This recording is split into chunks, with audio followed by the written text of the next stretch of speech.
Bon, on parle souvent des choses à faire pour progresser, on parle très rarement des choses à ne pas faire ou à éviter pour éviter de ruiner tes progrès. Et je vois plein de gars à la salle qui s'entraînent comme des malades, des fois qui sont là tout le temps, ok, aussi régulièrement que moi, mais pourtant aucun résultat.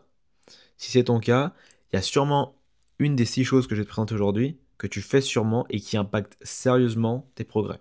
Et je suis sûr que là-dedans, il y a forcément quelque chose qui impacte quelque chose. Et je pense que les deux dernières vont quand même te surprendre. Donc reste bien jusqu'à la fin de la vidéo.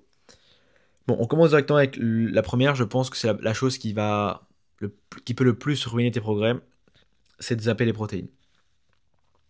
Il y a peu de chances que tu le fasses. Si tu le fais, c'est sûr que tu n'as pas de résultat du coup. Mais l'entraînement, ça casse tes fibres musculaires. Tu détruis tes fibres musculaires. Et il te faut des protéines pour les reconstruire, ces fibres. S'il n'y a pas de protéines ou s'il n'y en a pas assez, il n'y aura pas de progrès. Tes muscles ne pourront pas se reconstruire. Ça, c'est un fait. Ok. Il y a plein de choses qui, oui, des fois, c'est du blabla, c'est pour chipoter. Les protéines, c'est pas pour chipoter. Si tu as pas assez de protéines, tu n'auras pas de muscles. Aussi simple que ça. Même si tu te détruis à l'entraînement. Tes fibres musculaires ne pourront pas se reconstruire correctement. Donc très important. Le truc de manger des protéines juste après l'entraînement, je fais une petite aparté là-dessus. C'est vrai que c'est important de manger des protéines après l'entraînement. C'est ce qu'on appelle la fenêtre anabolique. C'est là où ton corps assimile le mieux les protéines. Maintenant, c'est pas non plus le plus important. Ok. Essaye dans les heures qui suivent ton entraînement d'avoir un repas protéiné. C'est bien.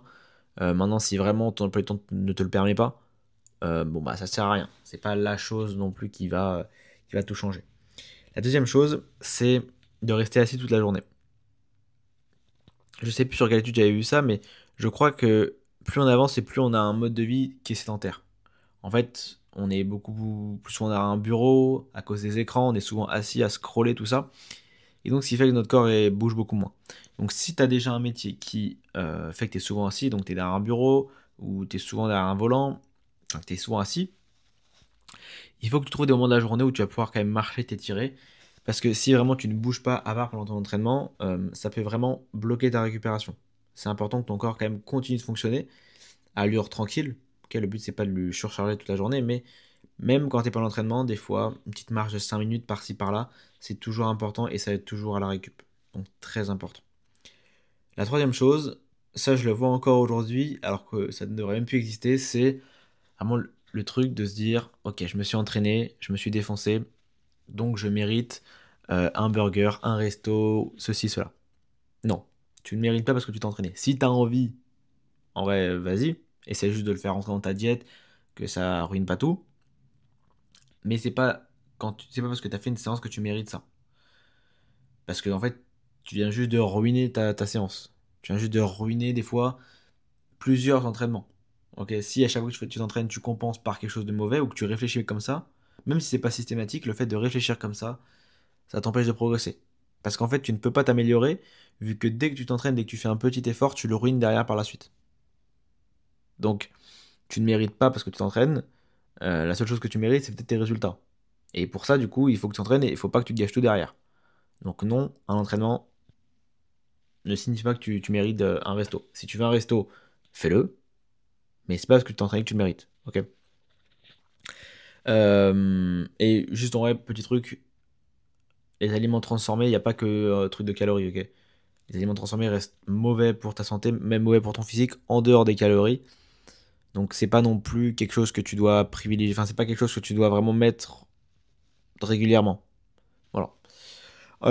Ensuite, c'est d'éviter les glucides. Alors, il y a plein de personnes qui font des régimes keto, tout ça. Moi, j'ai pas trop compris, mais en vrai, je vais pas critiquer parce que je me suis pas trop attardé là-dessus. Je crois que c'est pour mieux réfléchir, être plus concentré, mieux dormir, tout ça. Mais je trouve que couper les glucides, donc couper les féculents, c'est vraiment quelque chose que je trouve compliqué dans le sens où, en fait, c'est vraiment ta source d'énergie.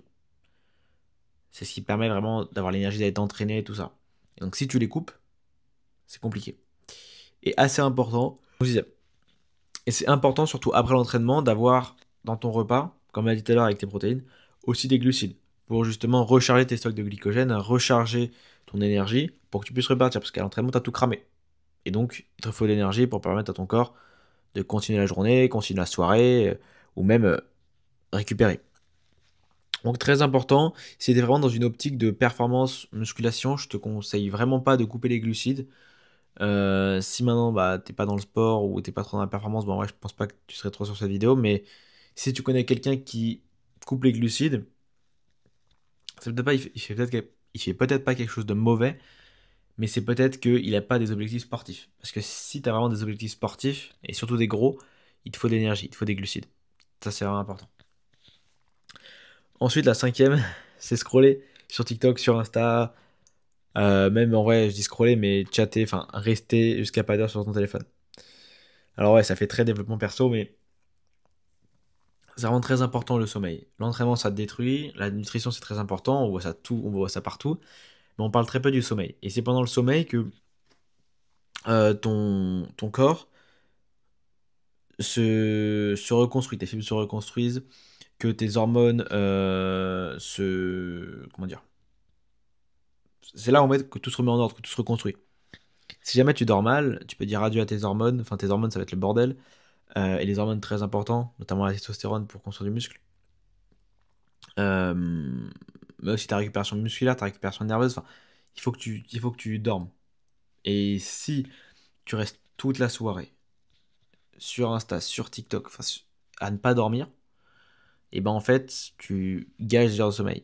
Et pourquoi je dis scroller? Parce que le problème n'est pas trop de se coucher tard. Des fois, on se couche tard parce que bah, on a une vie compliquée, on rentre tard, il faut faire à manger, il faut faire ceci, cela, il faut encore travailler. Donc des fois, malheureusement, le sommeil est important, mais à cause de l'emploi du temps, c'est plus compliqué. Maintenant, si tu passes déjà 1 heure, 2 heures sur du contenu court, où j'estime que c'est vraiment le truc le plus débile, euh, bah tu perds du temps, tu perds 1 heure, 2 heures de sommeil, qui est par contre hyper important et qui peut vraiment faire la différence. Donc c'est pour ça que je dis scroller sur TikTok. Et le sixième, c'est oublier de t'hydrater. Euh, Forcément, quand tu transpires, pardon, tu perds énormément d'eau. Bon, tu perds aussi des électrolytes. Et c'est important de se hydrater pendant ta séance, après ta séance, pour encore une fois permettre à ton corps de vraiment récupérer, d'éviter potentiellement les courbatures. Sachant que il y a un truc indirectement qui est fait avec l'eau, c'est que si jamais tu bois pas assez d'eau, tu risques de faire de la rétention d'eau. Donc en fait, tu vas avoir un peu cet aspect flotteux, cet aspect gras, alors que t'es pas forcément gras, t'es juste, tu fais de la rétention d'eau. Donc si tu veux déjà paraître plus sec, par exemple, bois beaucoup d'eau pour justement virer un maximum d'eau de ton corps et ne pas faire de rétention d'eau. Et à côté, bon, bah, l'eau, forcément, c'est hyper important pour la récup, pour ton système, en fait, c'est hyper important. Même sur ta concentration, l'eau, ça fait vraiment une différence. Là, par exemple, j'ai pas bu d'eau, donc je galère à parler. En vrai, c'est faux, c'est pas que ça, mais l'eau, ça t'aide vraiment à être concentré, donc c'est très très important. Et tout ce que je t'ai dit dans cette vidéo sont très importants. Tous les éléments sont vraiment à prendre en compte. Il y en a, oui, qui sont plus importants que d'autres, comme par exemple les protéines, le sommeil, tout ça. Mais tout est très important. Et des fois, ça peut paraître bête, mais des fois, le problème ne vient pas de ton entraînement, ne vient pas de ta nutrition. Il vient de vraiment ce que tu fais autour. Bon, du coup, en vrai, ça vient quand même peut-être de ta nutrition ou quoi, mais c'est ce que tu fais souvent autour de ton entraînement. Ok, c'est bien d'aller à la salle, mais en 2025, si tu, même on est bientôt en 2026, si tu penses encore qu'il n'y a que l'entraînement, tu t'es pas très différent des autres. Et donc, pas de résultat. Donc, mets en place tout ce qu'il doit y avoir à mettre en place autour de ton entraînement et tu verras que tu auras de meilleurs résultats et beaucoup plus rapidement.